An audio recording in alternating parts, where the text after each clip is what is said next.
I request Ashokji to please take us forward and more close to Lord Rama. Ashokji. Hari Om.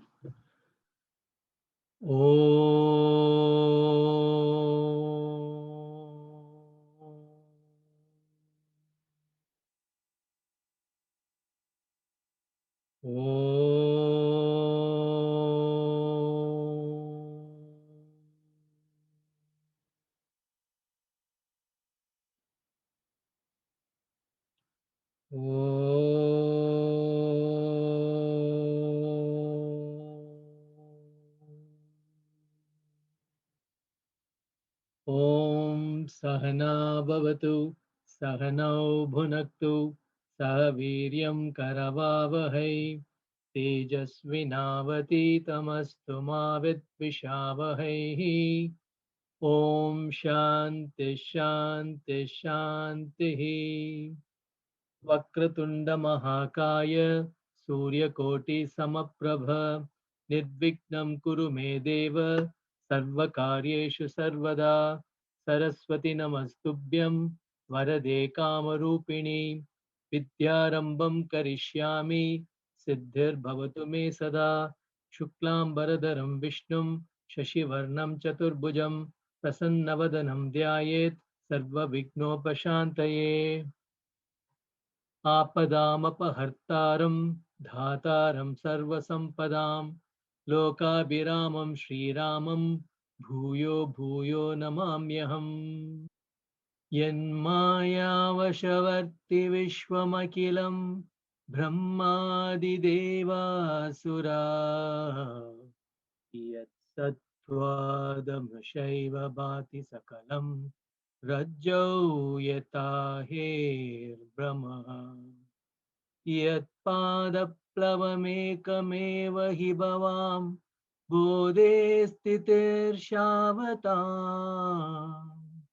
वन्देऽहं तमशेषकारणपरम् रामाख्यमीशं हरिम् रामाख्यमीशं हरिम्. The pinnacle of all values is love. Having the right person to do the right job. In the diplomatic mission to Lanka, instead of sending Hanuman, he sent Angada, because Angada was a prince and more of a diplomat than Hanuman. You have to recognize people as a leader. And the biggest recognition that that Sri Rama gives is a big hug to Hanuman. Having a hug from the Lord himself, what more do we want in life? Then as an ideal friend, you must be able to point out mistakes when your friend is making them. He had great friendship with Guha, Sugriva, and Vibhishana. Ideal brother. With Shatrughna, he had to reprimand him when he went out of control and punished Mantra and Kaikeyi, Mantra especially, right? Then Bharata sends, with Bharata, he had a exemplary relationship. Towards the end, when he was riding the Pushpaka Vimanam to Ayodhya, he asks Hanuman to go in front and tell Bharata this news that he will be coming shortly. And he also says one more beautiful thing. Look at Bharata's face, O Hanuman. Even if there is a little bit of sadness in his face, which means he has gotten used to this kingdom, and now the kingdom is going to go away, so that might affect him. So even if there is little sadness, I will not take the throne. I will have Bharata continue it. And with Lakshmana, he was ready to forsake Sita and the war for the life of Lakshmana. So this is the kind of relationship he had with people. Now we will see ideal opponent. Rama being the ideal opponent. First instance with Parasurama. So when Rama twanged the Shiva Dhanush, An SMS message went all over the place, meaning that message, that event quickly spread like wildfire. And Parashurama, who was in the Himalayas, came to know of it. So Parashurama, we all know, he had a wrath against Kshatriyas, especially Kshatriyas were who did not have a good value system. Then when he came to meet Rama, as soon as he saw Rama, he knew Rama was a personification of values. So instead of so he actually passes on his stages to Rama, and his avatar was also ending, and he leaves the place.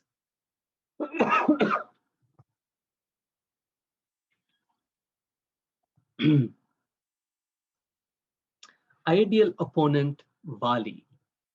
One of the most controversial episodes in Ramayana. How could Rama kill Vali hiding behind a tree? Answer The answer is very simple: Dharma. Vali had a lot of did a lot of penance and had a lot of power. One such power was any opponent who stands in front of Vali, that opponent would lose half his strength. So, having this great powers corrupted Vali. Power corrupts, absolute power corrupts absolutely. He gave, he imprisoned Sugriva's wife. He gave a hard time to Sugriva. He chased him around the world. So he was living a life of adharma. He had to go. And that is why Rama chose to stand behind the tree and shoot the arrow. All for the sake of dharma. But then what happens when he shoots the arrow at Vali? When the arrow strikes Vali, he was surprised and shocked. Who could it be? He pulled the arrow out of his chest, and the arrowhead, it was written Rama. Then he knew he was killed by the Lord himself. At that moment, his ego vanished like the clouds, like the thin clouds in the sky.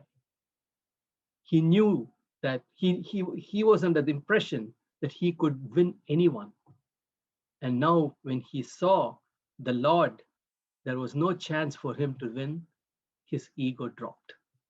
And it is said that he attained moksha because of the blessings of Sri Rama. So, even though Vali was an opponent, Vali gets blessings from Sri Rama to attain moksha. Then you have the ideal opponent, Ravana.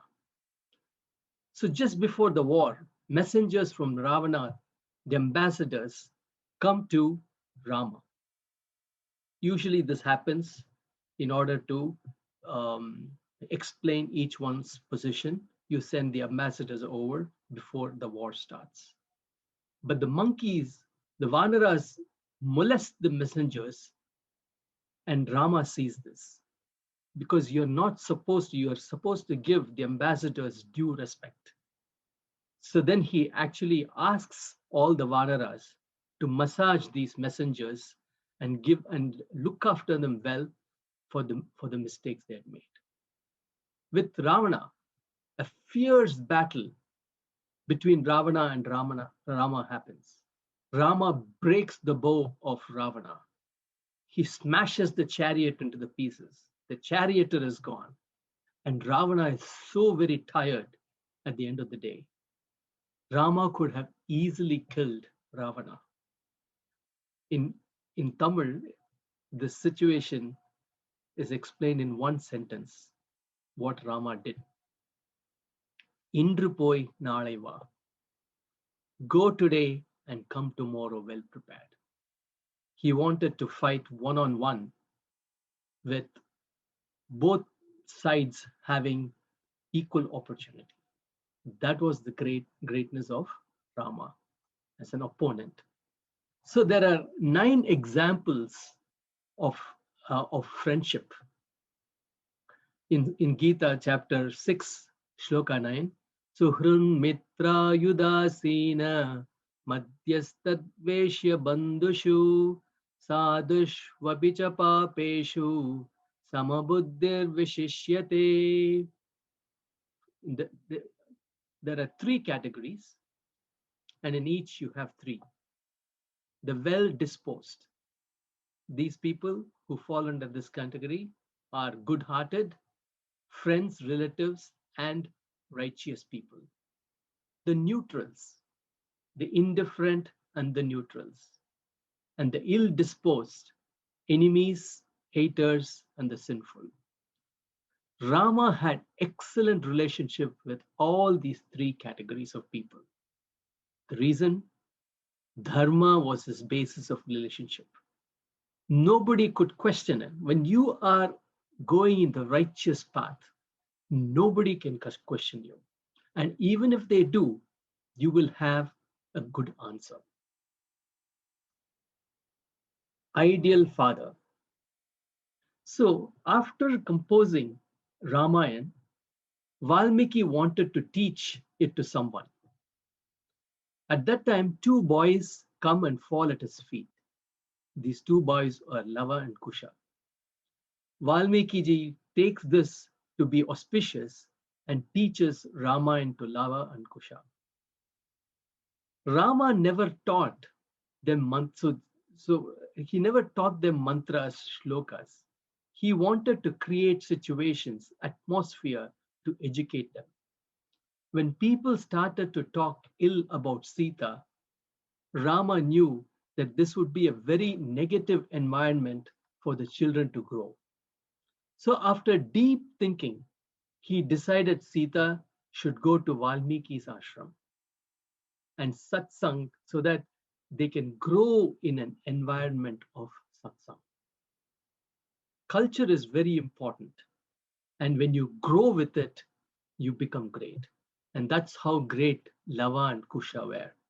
They grew with it and they were able to memorize the entire Ramayana, 24,000 shlokas of Ramayana, they were able to memorize. Moreover, Sita went there when she was pregnant. During pregnancy, when you stay in a pious place, the same thing when Hiranyakashipu's wife was pregnant, the mother went and stayed, his wife went and stayed with Narada Muni. And Prahalad was born with such great qualities. The same way, Lavakusha they were born in Valmiki's ashram and they grew learning Ramayana. So the glory of prenatal education, Rama knew very well. And that was another reason why he sent Rama to Sita to Valmiki's ashram.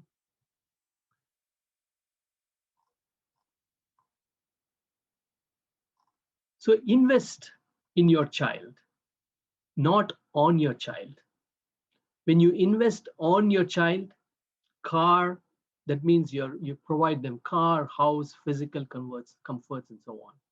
When you invest in your child, you provide them values and dharma. This is mark of an ideal father. You give what you have to give. What comes out depends upon the prarabdha of the child. But investment in child will never go waste. At some point in time, it will bear fruit. So today in Balavihar, we are seeing second generation parents, kids who were born and brought up in this country, their kids are bringing their children to Balavihar because they realize, even though when they were doing Balavihar, they did not take it seriously, they still realize the value of Balavihar. So you don't want your children to ask, why did you not expose me to such things later on in life? So this is the time when they are young, invest in them. Invest how Rama invested in Lava and Kusha. Ideal king. Guha offered the entire kingdom to Sri Rama, but Sri Rama blessed him I have other things to take care of. He installed Vibhishana as the king of Ravana after the battle, after Ravana was vanquished. He installed Sugriva. Rama was a kingmaker. He considered everyone equal to him.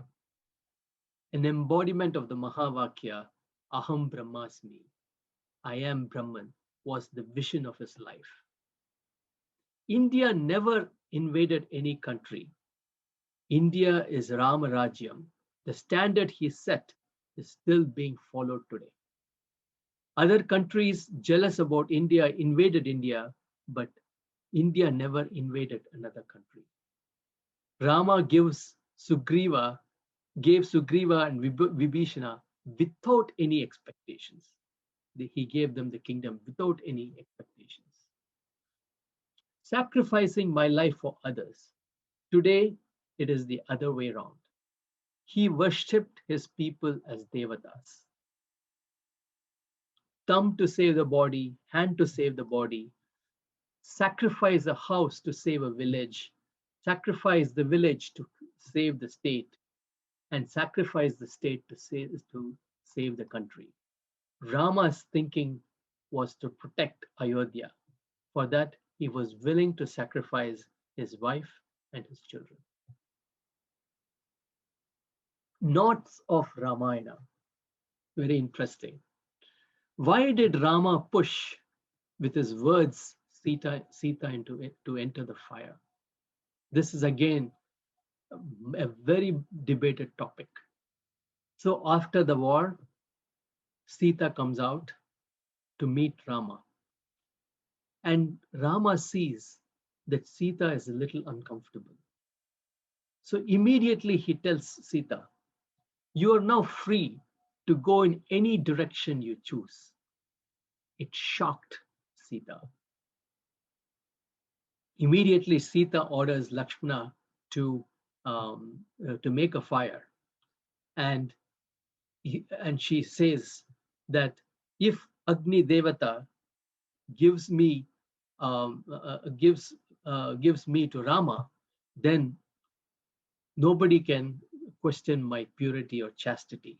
So she enters the fire, and Agni Devata comes out and gives Sita to Rama. So why did Rama do this? Because he saw that she was a little uncomfortable. So in her own mind, she had doubts about staying in somebody's place. So he wanted to get rid of that. And he also wanted to show the world what a great person Sita was. So that was one of the knots of Ramayana, how Sri Rama handled. Why did Rama send Sita to the forest near Valmiki's ashram? So that is also a big question that gets asked, right? And we saw that answer already in the previous slide. I'll just briefly explain it to you. So there was a lot of noise in Ayodhya. Even after Sita proved, even after the coronation, some people were upset with this whole thing.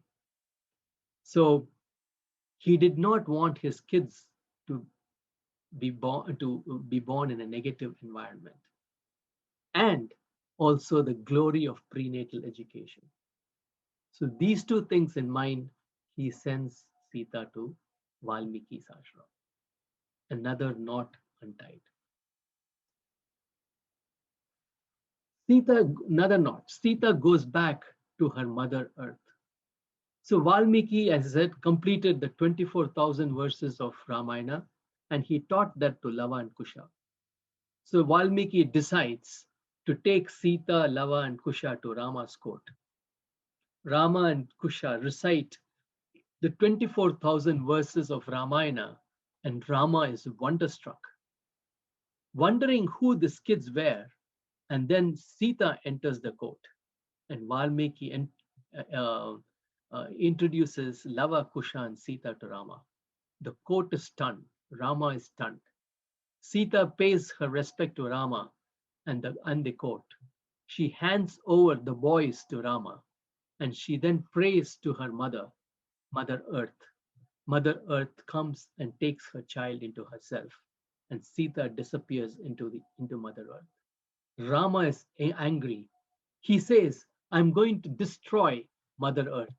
At that time, Vashishta Muni reminds Rama that that Rama is the incarnation of Lord Vishnu, and Sita was none other goddess Lakshmi, daughter of Mother Earth. Vashishta says, Sita's purpose of taking this avatar is over. Then Rama then gives the kingdom to his brothers and Lava and Kusha, and he goes into retirement and lives for about 11,000 years after that. He lives in the forest, spending his time in meditation and performing rituals. The name of Rama is glorious. One meaning is in whom Rama is, in whom all yogis are delighted. Rama is that consciousness principle within all of us, that very Atma in us. Knowing that I am Atma will give me liberation. See, Sri Ramakrishna Paramahamsa was a great devotee of Sri Rama. Whenever he chanted Sri Ramanama, the entire audience would go spellbound and they would be transported to another state of consciousness. And we all know the story of Valmiki.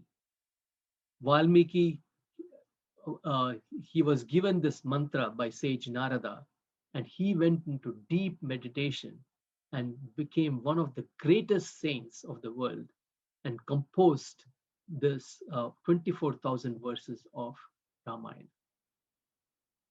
Then when the Vanaras, when they were building the bridge with stones, they would take a stone and plop it on the ocean, it would sink.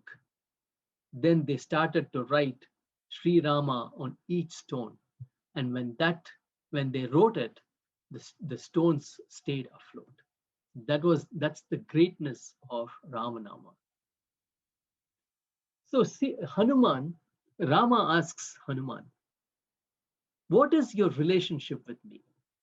And Hanuman beautifully says in this shloka, Deha buddhyatu dasoham, jiva buddhyatvat amshakaha, atma buddhyatvam evaham, iti me nishchita matihi. What is this? Identified with the body, I am your servant. Identified with the mind, that is, identifying myself as the jiva, I am part of you. And identifying with Atma, we are both the same. This is my this is my firm conviction. The notes of Ramayana, the final one.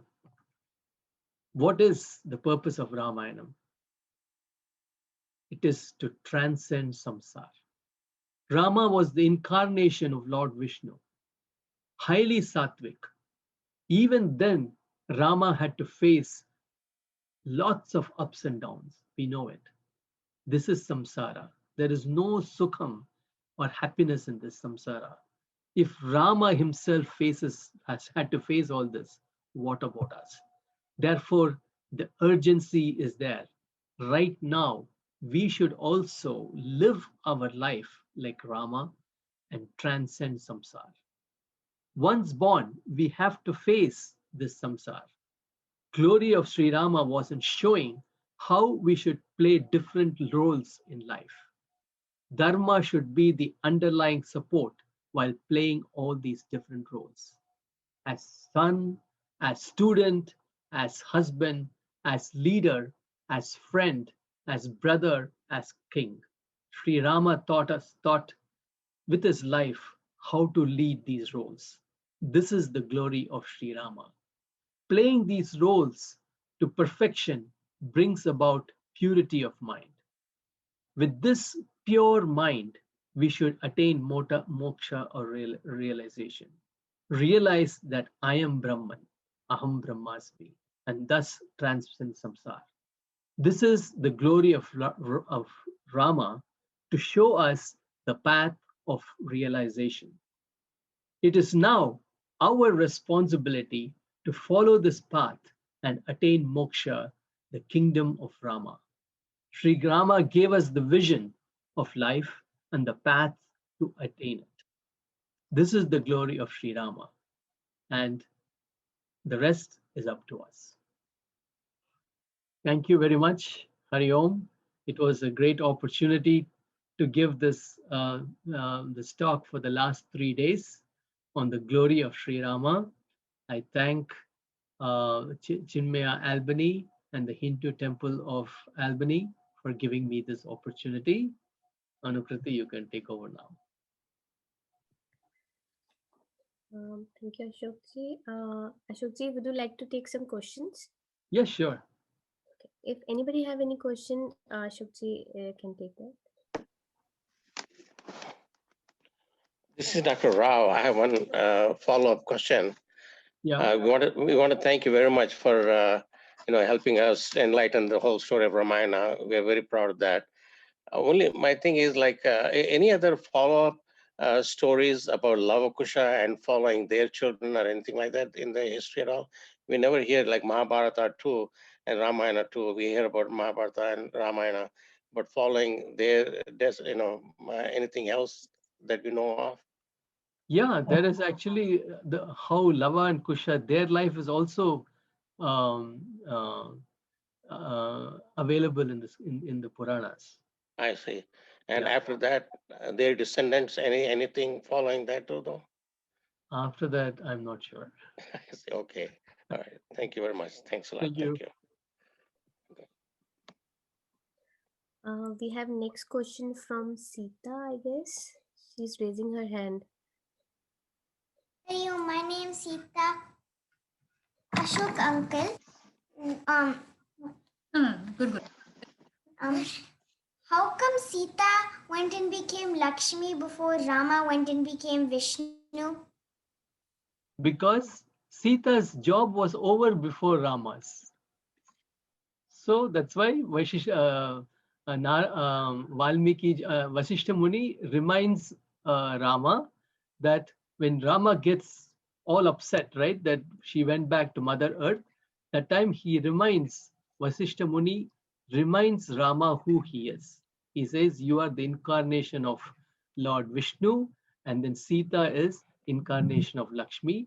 Her duty is over, and therefore she went. So once your duty is over, you can go, right? Like in school, when you finish your exam quick, others might still be writing their exam, you can leave, right? Same way. Okay? Thank you. Thank you, Ashokji.